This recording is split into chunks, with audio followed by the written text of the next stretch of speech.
Em muitos países, a melhor forma de produzir alimentos é através da agricultura familiar. Por ser mais barata e valorizar a economia local, ela pode ser uma grande aliada no combate à fome. No entanto, seu desenvolvimento depende de incentivos do governo e da própria sociedade. Eu creo que en gran parte de América Latina no hay imagen clara de lo que quieren del desarrollo agrícola, excepto exportar más y producir más, pero no en cuanto al desarrollo, ni tampoco al desarrollo rural. Entonces, si no hay una idea clara de lo que se busca, es muy difícil tener políticas que apunten bien. Y en eso hemos visto, cuando uno mira las estadísticas, que los pequeños agricultores han estado perdiendo fuertemente en ingresos en América Latina en general, con muy poquitas excepciones de países. Entonces, es decir, que hay un modelo agrícola actual que los está marginando.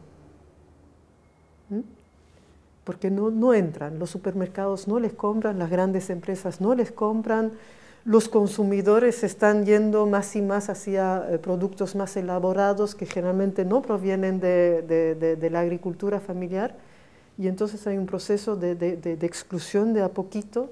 A agricultura familiar tem uma vantagem em relação a outras formas de produzir, que é a seguinte: o agricultor familiar, em geral, é aquele produtor que trabalha dentro de uma pequena propriedade usando o trabalho da sua própria família. Basicamente é disso que nós estamos falando, de uma família que trabalha sobre um pequeno pedaço de terra, né? Por que eu acho e por que a literatura internacional mostra que é mais vantajoso ter uma agricultura familiar que outras formas? Em primeiro lugar, porque este agricultor, ao produzir alimentos, ele produz para duas funções. Primeiro, para ele se alimentar a si próprio, para si, para a sua família e para a sua propriedade, o que a gente chama de produção para o seu autoaprovisionamento ou autoconsumo. Segundo, ele não deixa de produzir para vender, né? Ele produz alguns produtos mais, onde a sua propriedade, conforme as suas capacidades, conforme a localização em relação ao mercado, ele vende aqueles produtos. Ora, o fato dele produzir esses produtos para o mercado, usando o trabalho da sua família, faz com que o custo de produção desses produtos ele seja relativamente mais baixo do que os produtos produzidos por formas de produção outras, que usam, por exemplo, trabalho assalariado. O problema da agricultura familiar brasileira é que durante décadas e décadas e décadas, ela nunca foi considerada como um segmento econômico relevante e nunca teve política agrícola. A partir do governo Lula, eu acho que se ressignifica para a sociedade brasileira o papel dessa agricultura. Então, daí se revitaliza o PRONAF, se volta a ter assistência técnica, se cria o seguro agrícola da agricultura familiar, o programa de aquisição de alimentos, o programa Mais Alimento, agora o programa de alimentação escolar, ou seja, tudo isso junto, durante um período continuado de tempo, durante 7 anos, deram mais musculatura, mais capacidade de resposta para a agricultura familiar. O que a gente viu foi aquilo que a gente já esperava, assim, uma vez estimulada, esse é um setor que responde com muita rapidez, com muita eficiência, com muita qualidade. Hoje, um dos diferenciais do Brasil, uma das vantagens que o Brasil tem em relação aos outros países é ter uma agricultura familiar estruturada e forte.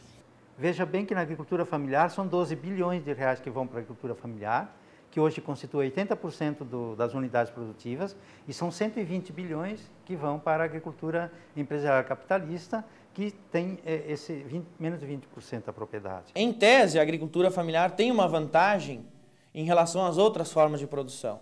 Em tese, se ela conseguir apoio do governo, se ela conseguir apoio das políticas públicas, ou melhor, se a sociedade apoiar esta forma de fazer a agricultura, ela pode ser de fato uma base social e econômica extremamente importante para garantir a autossuficiência alimentar, né, para o mercado interno e também produzir para exportar.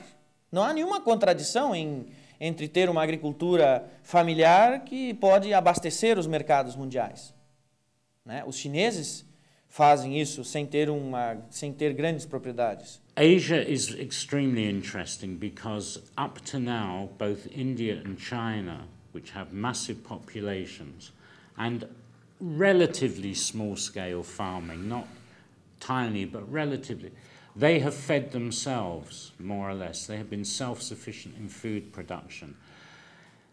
At the same time, and this goes back to your question, they are actually relatively little integrated with the world food economy. They don't import very much and they don't export very much. But that might change soon for all kinds of reasons. El tema de la compra local de alimentos y cómo eso, por un lado, puede dinamizar la economía local, ¿sí? Y del otro lado dar alimentos que también están dentro de las costumbres de la población nacional. Y eso varios países no tienen como sistema, porque tienen sistemas de compra a nivel nacional sin dar ninguna ventaja para la producción local. Entonces, hay gente que produce localmente, no llega a los mercados, porque hay insuficiente infraestructura, los costos de transporte, etcétera, son muy grandes, ¿sí? Y por el otro lado, en los programas de alimentación, o se importa alimentos, o se compran alimentos y luego se vuelven a mandar a las distintas regiones con todo el costo adicional involucrado, y sin el poder de dinamização sobre a economia local. Otimizar a produtividade do trabalho, a capacidade desses agricultores produzirem e, de uma certa forma, defendê-los, né, dos efeitos perversos do fato deles serem, em primeiro lugar, pequenos, em segundo lugar, da competitividade das outras formas de produção, é uma maneira de fazer com que eles sejam, os agricultores familiares, a base sob a qual você sustenta a produção de alimentos. E assim fazendo, você garante alto abastecimento tanto para as populações rurais, tanto quanto você garante que alimentos cheguem a preços relativamente mais baixos para o conjunto da população.